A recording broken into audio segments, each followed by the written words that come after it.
বাংলাদেশ সীমান্তে কাঁটাতারের বেড়া দিতে ভূমি অধিগ্রহণে অসহযোগিতা করছে পশ্চিমবঙ্গ সরকার, অভিযোগ করলেন ভারতের প্রধানমন্ত্রী। আন্তর্জাতিক আইন বা জাতিসংঘের তোয়াক্কা করে না যুক্তরাষ্ট্র, বিচারের ঊর্ধ্বে উঠে কাজ করছে, অভিযোগ জাতিসংঘ মহাসচিবের। গাজায় শান্তি পর্ষদে যোগ দিতে ভারত ও পাকিস্তান সহ ৬০ দেশকে আমন্ত্রণ জানিয়েছেন ডোনাল্ড ট্রাম্প, সিদ্ধান্ত জানায়নি ভারত। বাংলাদেশকে সমর্থন জানিয়ে নিজেদের বিশ্বকাপ প্রস্তুতি স্থগিত করল পাকিস্তান। বাংলাদেশ না খেললে স্কটল্যান্ড খেলবে, এমন খবর ভারতীয় সংবাদ মাধ্যমে।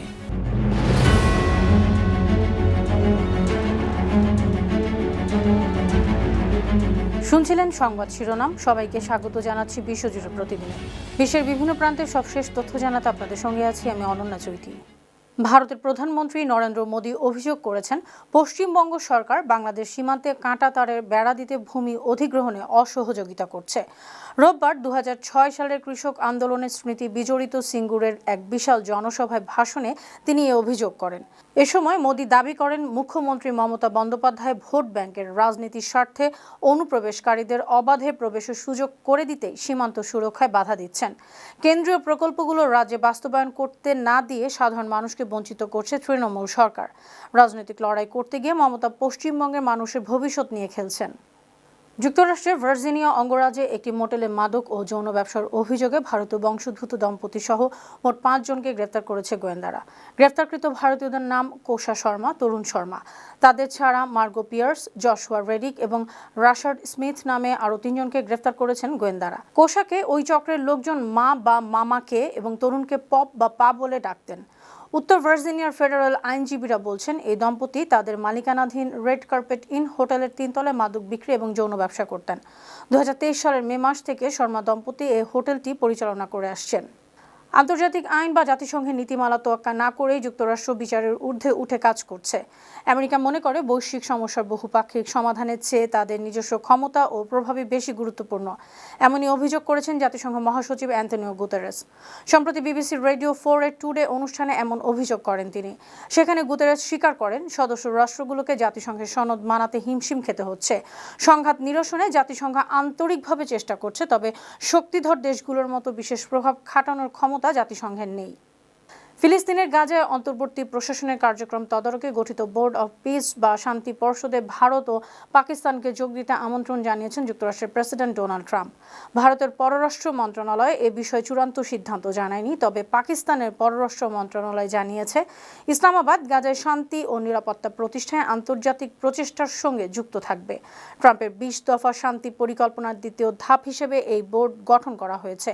বোর্ডে যোগ দিতে Bharat, Pakistan, Jordan, Greece, Cyprus, Canada, তুরস্ক, মিশর, প্যারাগুয়ে, আর্জেন্টিনা ও আলবেনিয়া সহ বিশ্বের প্রায় ৬০টি দেশকে আমন্ত্রণ পাঠিয়েছেন মার্কিন প্রেসিডেন্ট। এদিকে বোর্ড অব পিস বা শান্তি পর্ষদে যোগ দিতে রাজি হয়েছে হাঙ্গেরি ও ভিয়েতনাম। হাঙ্গেরির প্রধানমন্ত্রী ভিক্টর অরবান শান্তি পর্ষদে যোগ দেওয়ার আমন্ত্রণ গ্রহণ করেছেন।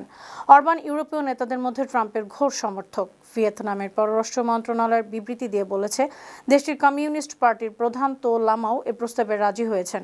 অন্যদিকে গাজা শান্তি পর্ষদের সনদ সম্পর্কে জানেন এমন একজন মার্কিন কর্মকর্তার নাম প্রকাশ না করার শর্তে বলেছেন, পর্ষদে স্থায়ী সদস্য পদ পেতে $১০০ কোটি অনুদান দিতে হবে। তবে ৩ বছরের জন্য নিয়োগপ্রাপ্ত সদস্যদের কোনো আর্থিক অনুদান দেওয়ার বাধ্যবাধকতা নেই। সংগৃহীত অর্থ গাজা পুনর্গঠনে খরচ হবে। ইরানের প্রেসিডেন্ট মাসুদ পেজেশকিয়ান বলেছেন, ইরানের সর্বোচ্চ নেতা আয়াতুল্লাহ আলী খামেনির উপর হামলা হলে তা পূর্ণ মাত্রার যুদ্ধ হিসেবে বিবেচিত হবে। রোববার সামাজিক যোগাযোগ মাধ্যম এক্সে দেওয়া পোস্টে তিনি এ হুঁশিয়ারি দেন। পেজেশকিয়ান আরও বলেছেন, বর্তমানে ইরানিদের যে আর্থিক কষ্ট এবং দুরবস্থা, তার অন্যতম প্রধান কারণ মার্কিন সরকার ও তাদের মিত্রদের শত্রুতা এবং অমানবিক নিষেধাজ্ঞা। এর আগে গত শনিবার আয়াতুল্লাহ আলী খামেনি ৩৭ বছরের শাসনের অবসানে আহ্বান জানিয়েছেন মার্কিন প্রেসিডেন্ট ডোনাল্ড ট্রাম্প। তিনি বলেছেন, ইরানে নতুন নেতৃত্ব খোঁজার সময় এসেছে। ২০২৫ সালেও চীনের জনসংখ্যা কমেছে। এ নিয়ে টানা ৪ বছর দেশটিতে মানুষের জন্মহার রেকর্ড পর্যায়ে কমেছে। বিশেষজ্ঞরা আশঙ্কা করছেন, ভবিষ্যতে এই পরিস্থিতি আরও খারাপ হতে পারে। চাইনিজ সরকারি তথ্যে জানানো হয়েছে, দেশটির জনসংখ্যা ৩৩,৯০,০০০ কমেছে। ২০২৫ সালে মাত্র ৭৯,২০,০০০ শিশু জন্ম হয়েছে। এ হার ২০২৪ সালের তুলনায় ১৭% কম। ২০২৪ সালের চেয়ে ২০২৫ সালে মৃত্যুর হার বেড়েছে। বর্তমানে দেশটির জনসংখ্যা ১৪০,৫০,০০,০০০। ইসরায়েলের প্রধানমন্ত্রী বেনিয়ামিন নেতানিয়াহু ও তার সরকারের বিরুদ্ধে শনিবার বিশাল প্রতিবাদ সমাবেশ ও বিক্ষোভ হয়েছে। তেল আবিবের হাবিমা স্কয়ার সহ দেশের বিভিন্ন প্রান্তে এ বিক্ষোভ হয়। বিক্ষোভকারীদের প্রধান দাবি ছিল গাজায় হামাসের হাতে নিহত শেষ জিম্মি রান গভেলির মরদেহ ফিরিয়ে আনা। প্রতিবাদের অংশ হিসাবে নিহত জিম্মি রান গভেলির নিজ শহর মেইতারে সমাবেশ হয়। সেখানে রানের বাবা মা অভিযোগ করেন, জিম্মি মুক্তির প্রথম ধাপ সফল হওয়ার আগেই গাজা পুনর্গঠনে বোর্ড অব পিস গঠন ও দ্বিতীয় ধাপের কাজ শুরু করতে তাড়াহুড়ো করছে ট্রাম্প প্রশাসন। সিরিয়ার সরকারি বাহিনী এবং কুর্দি নেতৃত্বাধীন সিরিয়ান ডেমোক্রেটিক ফোর্সেস এসডিএফ এর যুদ্ধবিরতি ও একীভূতকরণ চুক্তি ঘোষণা করেছেন দেশটির প্রেসিডেন্ট আহমেদ আল শারা। সিরিয়ার উত্তর পূর্বাঞ্চলের রাষ্ট্রীয় কর্তৃত্ব পুনরুদ্ধারের জন্য রোববার এ ঘোষণা করেন তিনি। সিরিয়ার রাষ্ট্রীয় সংবাদ সংস্থা সানা জানিয়েছে, চুক্তির মূল লক্ষ্য দেশটিতে কেন্দ্রীয় সরকারের পূর্ণ নিয়ন্ত্রণ পুনঃপ্রতিষ্ঠা করা। বিশেষজ্ঞরা বলছেন, এ ঘোষণা সিরিয়ার গৃহযুদ্ধ পরবর্তী পুনর্গঠন ও স্থিতিশীলতার পথে একটি মাইলফলক। দীর্ঘদিন ধরে মার্কিন সমর্থিত এসডিএফ এর নিয়ন্ত্রণে থাকা এলাকাগুলো কোনো রক্তপাত ছাড়াই সরকারি শাসনের অধীনে ফিরে আসবে। জাপানের প্রথম নারী প্রধানমন্ত্রী সানাই তাকাইচি আগামী শুক্রবার পার্লামেন্ট ভেঙে দেওয়ার ঘোষণা দিয়েছেন। জাপানের পরবর্তী গতিপথ নির্ধারণে জনগণের নতুন ম্যান্ডেট পাওয়ার আশায় তিনি এ আগাম নির্বাচনের প্রস্তুতি নিচ্ছেন। সোমবার সংবাদ সম্মেলনে তাকাইচি জানিয়েছেন, আগামী ৮ ফেব্রুয়ারি জাপানের নিম্নকক্ষ বা হাউস অফ রিপ্রেজেন্টেটিভসের ৪৬৫ আসনে ভোট হবে। বিবিসি জানিয়েছে, গত অক্টোবর মাসে দায়িত্ব গ্রহণের পর থেকে জনমত জরিপে উচ্চ সমর্থন পেলেও রাজনৈতিক অবস্থান আরও সুসংহত করতেই তিনি এ সিদ্ধান্ত নিয়েছেন। তাকাইচি চাইছেন এই নির্বাচনের মাধ্যমে নিজের শাসন ব্যবস্থাকে আরও শক্তিশালী করতে। কলম্বিয়ার আমাজন অঞ্চলের গুয়াভিয়ারে প্রদেশে ২ বিদ্রোহী গোষ্ঠীর বন্দুকযুদ্ধে ২৭ জন নিহত হয়েছেন। রোববার রাজধানী বোগোটা থেকে প্রায় ৩০০ কিলোমিটার দক্ষিণ পূর্বে এল রেত্রোনো গ্রামে এ সংঘাত হয়।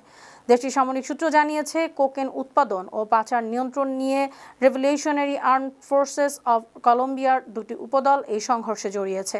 এক পক্ষের নেতৃত্বে ছিলেন দেশের মোস্ট ওয়ান্টেড ব্যক্তি নেস্টর গ্রেগরিও ভেরা ওরফে ইভান মরডিস্কো। অন্য পক্ষের নেতৃত্বে ছিলেন আলেকজান্ডার ডিয়াজ মেন্ডোজা ওরফে ক্যালারকা কর্ডোবা। নিরাপত্তা শঙ্কায় আসন্ন টি-২০ বিশ্বকাপে ভারতের দল পাঠাতে নারাজ বাংলাদেশ ক্রিকেট বোর্ড। এই ইস্যুতে বাংলাদেশের প্রতি সমর্থন জানিয়ে নিজেদের বিশ্বকাপ প্রস্তুতি স্থগিত করেছে পাকিস্তান ক্রিকেট বোর্ড।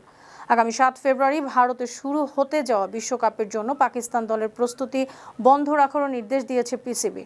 পাকিস্তানের সংবাদ মাধ্যম জিও নিউজের প্রতিবেদনে বলা হয়েছে, পিসিবি মনে করে নিরাপত্তা সংক্রান্ত বাংলাদেশের উদ্বেগ যৌক্তিক এবং বৈধ।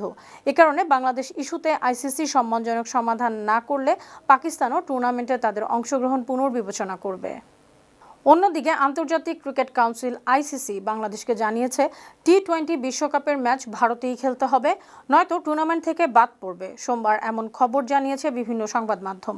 এ বিষয়ে আইসিসি আনুষ্ঠানিক কোনো মন্তব্য করেনি। তবে ক্রিকেট বিষয়ক ওয়েবসাইট ক্রিক ইনফো এবং অন্যান্য ভারতীয় গণমাধ্যম সোমবার জানিয়েছে, বিসিবিকে সিদ্ধান্ত জানাতে বুধবার পর্যন্ত সময় বেঁধে দিয়েছে আইসিসি। বাংলাদেশ না খেললে বিশ্বকাপে সুযোগ না পাওয়া দলগুলোর মধ্যে সর্বোচ্চ র্যাঙ্কিংধারী স্কটল্যান্ডকে নেওয়া হবে। খেলা শুরু হবে আগামী ৭ ফেব্রুয়ারি। গ্রুপ সিতে আছে Bangladesh, England, West Indies, Nepal ও ইতালি। সুপ্রিয় দর্শক, এই ছিল আজকের বিশ্বজুড়ে প্রতিদিনের আয়োজনে। দেশ বিদেশের খবর নিয়ে আবার আপনাদের সামনে হাজির হব। সেই পর্যন্ত ভালো থাকুন, সুস্থ থাকুন, বাংলা টিভির সঙ্গেই থাকুন। ধন্যবাদ।